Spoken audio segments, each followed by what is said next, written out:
Olá pessoal, tudo bem? Aqui é o professor Super Malva. Vamos aí para mais uma videoaula. Agora é começo de madrugada, todo mundo dormindo. Eu vim fazer vídeo aqui na cozinha. Mas o importante, pessoal, é a gente não deixar os nossos estudos parados. Não é toda hora que eu tenho disponibilidade para gravar vídeo. Tem hora que a família quer estar passeando pela casa, né? Quer estar na sala ou no quarto. E aqui também é um condomínio, então escolhi aí o lugarzinho, o horáriozinho da madrugada para estar fazendo um vídeo, tá? Mas o importante, pessoal, é nós aí não deixarmos o estudo de lado, tá? Então, vamos lá. Aqui no fundinho, aqui armário, cozinha, mas o importante é a gente estar estudando. Vamos aí, pessoal, para a 11ª parte do nosso estudo, que trata da educação especial na perspectiva da inclusão escolar. Mas antes de mais nada, pessoal, vou pedir para vocês, vai lá, se inscreve no canal, ativa o sininho para não perder nada, dá aquele like positivo, não custa nada, pessoal, ajuda bastante o canal, tá bom? O canal aí, uma hora na sala, uma hora no quarto, outra hora na cozinha, mas o importante, pessoal, é que o estudo não pode parar e nós nos prepararmos aí para os concursos públicos, tá bom? Então, vamos lá? Se inscreve no canal, dá aquele like positivo e bem contigo. Pessoal, vamos lá. Nossa 11ª aula da educação especial na perspectiva da inclusão escolar. E a gente vai dar continuidade aqui no tema de projeto pedagógico, projeto político pedagógico e o AEE. Tá?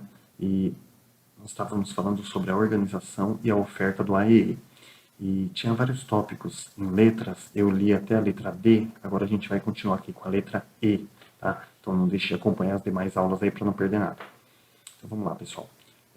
Na perspectiva da inclusão escolar, o professor da educação especial, ele não é mais um especialista em uma área específica, tá? Suas atividades, elas se desenvolvem preferencialmente nas escolas comuns, cabendo-lhes, no atendimento educacional especializado aos alunos, público-alvo da educação especial, as seguintes atribuições. Ou seja, pessoal, o professor da educação especial, ele não é mais visto como um professor especialista. Ele é um professor comum e ele vai assumir aí a função de cuidar do atendimento educacional especializado, que seria o AEE, tá?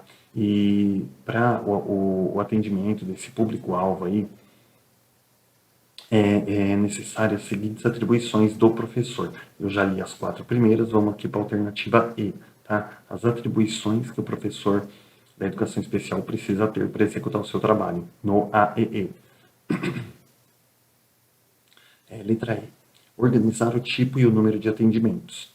O que é organizar o tipo e o número de atendimentos? Primeiro, tem que organizar ali o número de crianças que vai atender, por quê? Porque o professor de educação do AEE, né, do atendimento especializado, atendimento educacional especializado, o professor do AE, ele tem que fazer relatórios, ele tem que ter contato com a família, ele tem que ter contato com o professor regular. Então, assim, gente, ele não pode atender ali mesmo 40 crianças, ele não vai ter tempo hábil para isso. Tá? Então, ele precisa de um tempo para ele poder preencher os documentos necessários, o acompanhamento, o desenvolvimento da criança.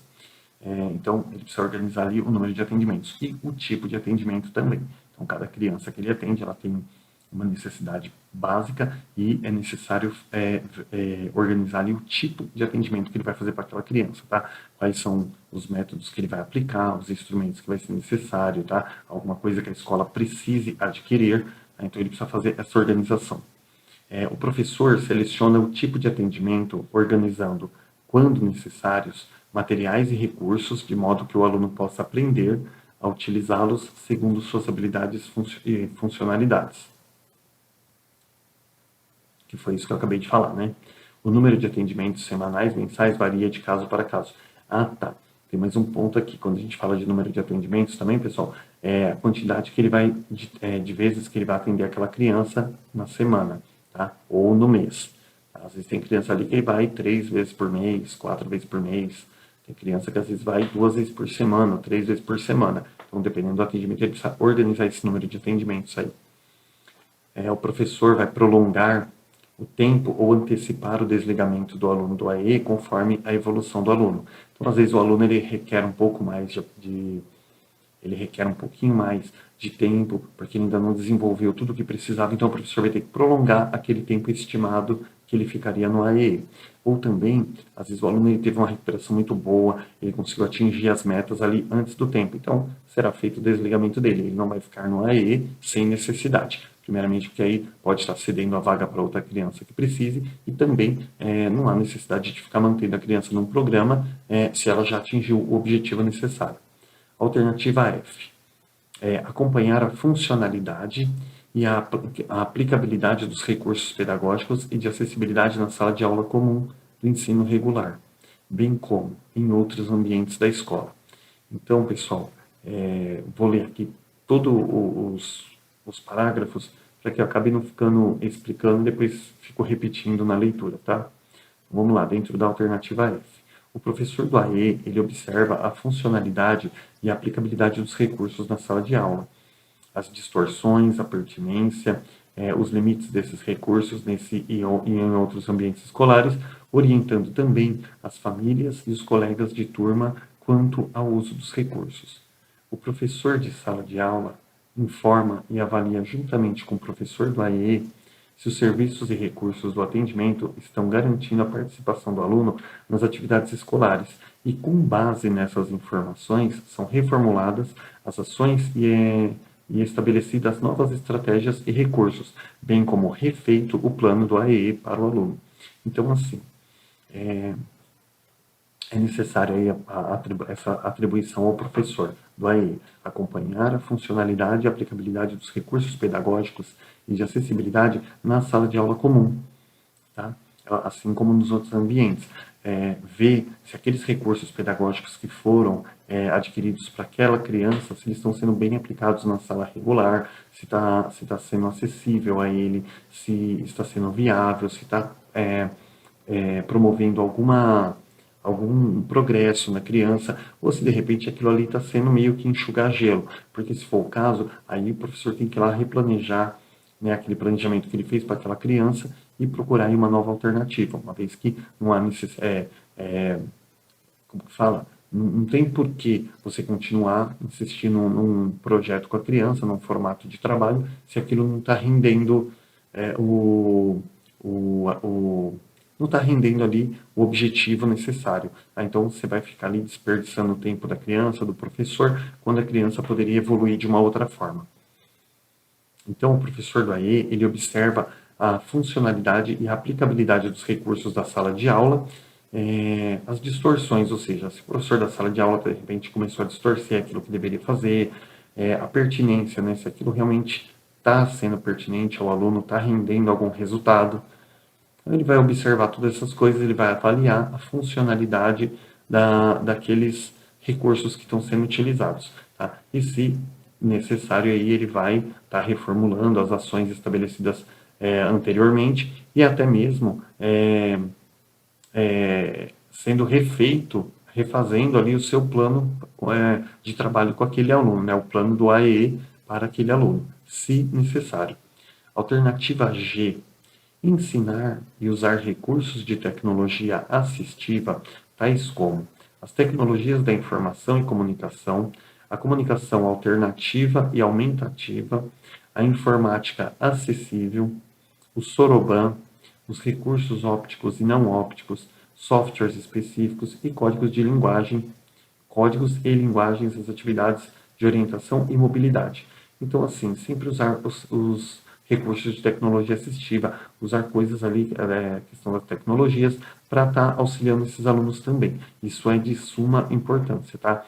Porque a criança também, hoje, ela tem muito contato com essas coisas e se torna meio desnecessário estar trabalhando, passando por cima disso, de repente trabalhando outras coisas que não são tão pertinentes, quando a criança, às vezes, ela precisa de um contato maior com aquilo que ela já está acostumada em casa. Às vezes uma coisa que até acalma ela, fica até mais fácil de trabalhar. Então é necessário.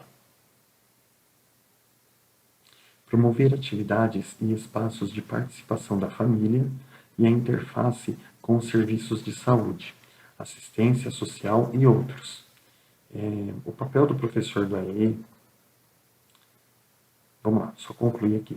Promover atividades e espaços de participação da família e a interface com os serviços de saúde, assistência social e outros. Então, promover esses espaços para que a família possa participar do desempenho do aluno, tá? e outros, promover também serviços de saúde, de assistência social que a criança venha a necessitar. Também faz parte da atribuição.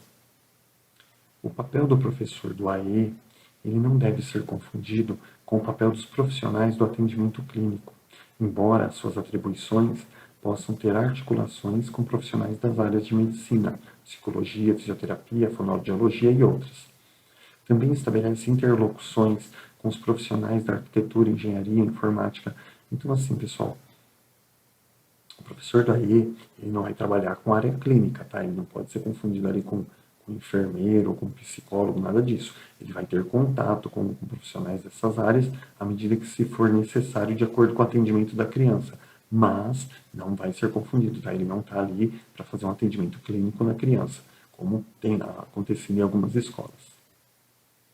No decorrer da elaboração e desenvolvimento dos planos de atendimento para cada aluno, o professor do AE ele se apropria de novos conteúdos e recursos que ampliam seu conhecimento para atuação na sala de recursos multifuncional. Então, assim, conforme o professor vai elaborando o desenvolvimento dos planos de trabalho para cada aluno ali, para atendendo cada aluno, o professor da AE, gente, ele vai se apropriando de conteúdos novos, né, conforme ele vai elaborando. E esses conteúdos novos, esses recursos, eles ampliam o seu conhecimento para atuação na sala de recursos. Isso é muito bacana. Ou seja, o professor, enquanto ele vai ali elaborando seu plano, ele vai aprendendo coisas novas aí que vão ajudar bastante. São conteúdos do AEE. A Língua Brasileira de Sinais, que é a Libras, né? E a Libras Tátil também, que é aquela que é usado para cegos, né?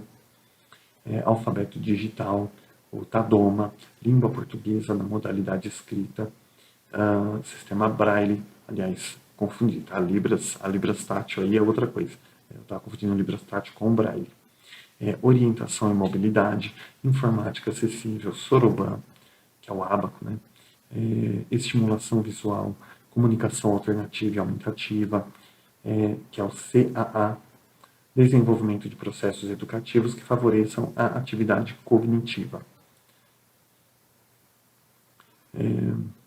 São recursos do AE, materiais didáticos e pedagógicos acessíveis, livros, desenhos, mapas, gráficos, jogos táteis, libras em braille, em caráter ampliado, com contas, com contraste visual e magnéticos, digitais, entre outros.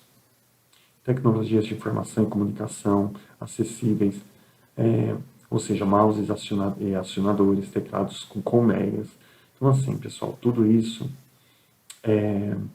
tem que ser material acessível aí para eles, né? Conteúdos ali, recursos que o AE utiliza e necessita também, tá? Ainda tem aqui, ó, sintetizadores de voz, linha Braille, entre outros. Recursos ópticos, pranchas com CAA, que é o CAA, é a comunicação alternativa aumentativa, engrossadores de lápis, ponteiras de cabeça, plano inclinado, tesouras acessíveis, quadro magnético com letras imantadas, entre outros. Então tem diversos materiais aí para trabalhar com as crianças no AEE, de acordo, gente, com a necessidade de cada um. Ninguém vai ali impor uma criança um determinado instrumento ou acessório ali que, né, algum recurso ali que não tenha a ver com o aprendizado dela, com a necessidade dela. O desenvolvimento dos processos de ensino e aprendizagem é favorecido pela participação da família dos alunos. Tá? Então, assim, o desenvolvimento do processo de ensino-aprendizagem, gente, é quando tem a participação da família, a família entende, a família colabora, a família faz o que está ao alcance dela para auxiliar. Gente, isso favorece muito o desenvolvimento da aprendizagem da criança, tá? Quando você tem uma família mais, como que eu posso dizer, uma família mais negligente, que joga a responsabilidade para a escola, o desenvolvimento da criança vai ser muito menor. Para elaborar e realizar os planos do AEE, o professor necessita dessa parceria em todos os momentos. Tá? Então, assim, tanto para elaborar quanto para realizar o plano de trabalho com a criança no AEE, ele necessita dessa parceria com a família constantemente em todos os momentos. Tá? Essa parceria da família é de suma importância para o aprendizado da criança. Reuniões, visitas e entrevistas fazem parte das etapas pelas quais os professores de AE estabelecem contatos com as famílias de seus alunos, conhecendo informações, repassando outras e estabelecendo laços de cooperação e de compromissos. Então, assim, pessoal, as reuniões, as visitas da família, as entrevistas que a gente faz, a gente adquire bastante conhecimento acerca da vida social da criança, de como que ela se desenvolve em casa, qual que é o relacionamento dela com a família. Quando a gente fala família, pai, a mãe, irmãos, avós, tios, as pessoas que costumam frequentar a casa dela, até mesmo vizinhos. Então, nessas entrevistas, nessas visitas, a gente, elas são partes das etapas que o professor do AE ele estabelece contatos com a família de seus alunos, tá? Dessa forma eles vão adquirindo ali todo o conteúdo e repassando também algumas coisas em relação da criança com a escola, tá? Para que ali os dois, tanto a família quanto a escola, possa trabalhar de uma forma positiva para o aprendizado da criança. As parcerias intersetoriais e com a comunidade onde a escola está inserida estão entre as prioridades do PPP, pois a educação não apenas é uma área restrita, não é apenas uma área restrita aos órgãos do sistema educacional. Tá? Então, assim, quando a gente fala intersetorial, são parcerias, gente, com o comércio, da comunidade local, com as pessoas, moradores ali, que às vezes não têm crianças na escola, mas que fazem parte ali daquela comunidade, então pessoas que prestam serviços. Então essas parcerias entre a escola e esses outros setores, e quando a gente fala setores também, pessoal, a gente está falando sobre a saúde, sobre assistência social, tá? Então, quando, por exemplo, vem o posto de saúde na escola para fazer um exame nas crianças, um exame de vista ou um exame dentário, isso aí, gente, gera, assim, uma positividade muito grande. Isso enobrece o trabalho da escola, valoriza o trabalho da escola e também, assim, gente, ajuda muito no desenvolvimento da criança, porque muitas vezes o pai, a mãe, ele não tem tempo, às vezes ele não tem condições ou não tem recurso, por exemplo, para levar num posto de saúde que às vezes é muito afastado de casa. Então, assim, você vai lá, você faz um exame de vista, você faz aquela escovação dentária que é feito 2 vezes por ano, por exemplo, na minha escola, a dentista vai lá, ela faz aquela escovação com as crianças, ela mostra como escova, ela conta a historinha, tudo isso é muito importante, tá? Então, essas parcerias intersetoriais com o setor da saúde, com o setor da assistência social, também é muito importante. Essas parcerias, elas aparecem nas ações integradas da escola com todos os segmentos da sociedade civil, que é isso que eu estou falando, e da sociedade política nos municípios e estado com as escolas, que é isso que eu acabei de falar. Indicadores importantes das parcerias intersetoriais são as ações desenvolvidas entre as escolas e a Secretaria da Educação, da Saúde, Poder Executivo. Bom, gente, foi exatamente aquilo que eu falei. Tá? O PPP, ao propor essas parcerias, está consubstanciando, está consubstanciado em uma visão de complementação e de alinhamento da educação escolar com outras instituições sociais. Tá? Então, quando o PPP ele propõe esse tipo de parceria, ele está ali, né, engajado ali numa visão de complementação e de alinhamento da educação com as outras instituições, que é uma coisa muito importante. No caso do AE, parte do seu plano a previsão, desenvolvimento e avaliação de ações sincronizadas com a saúde, assistência social, esporte, cultura e demais segmentos. Tá? Então, faz parte do plano do AE, né, a previsão, desenvolvimento e avaliação dessas ações sincronizadas aí com os outros setores. Tá? As parcerias fortalecem esse plano, sem correr o risco de perder o foco no AE, na medida em que a participação de outros atores amplia o caráter interdisciplinar do serviço. Então, assim, quando você fala de outros atores, você está falando ali, por exemplo, da dentista que vai na escola, o enfermeiro que vai pesar a criança, né, psicólogo que vai ali, visita, vê alguma criança que está com algum problema. Então, quando você esses demais atores, quando a gente fala atores, são as pessoas que atuam nessa participação intersetorial. Isso aí, gente, amplia ainda mais o caráter interdisciplinar do serviço, porque se você trabalha por aí, quando se fala intersetorial, é a mesma coisa do interdisciplinar, são as pessoas trabalhando em conjunto em prol de uma melhor educação, de um melhor atendimento.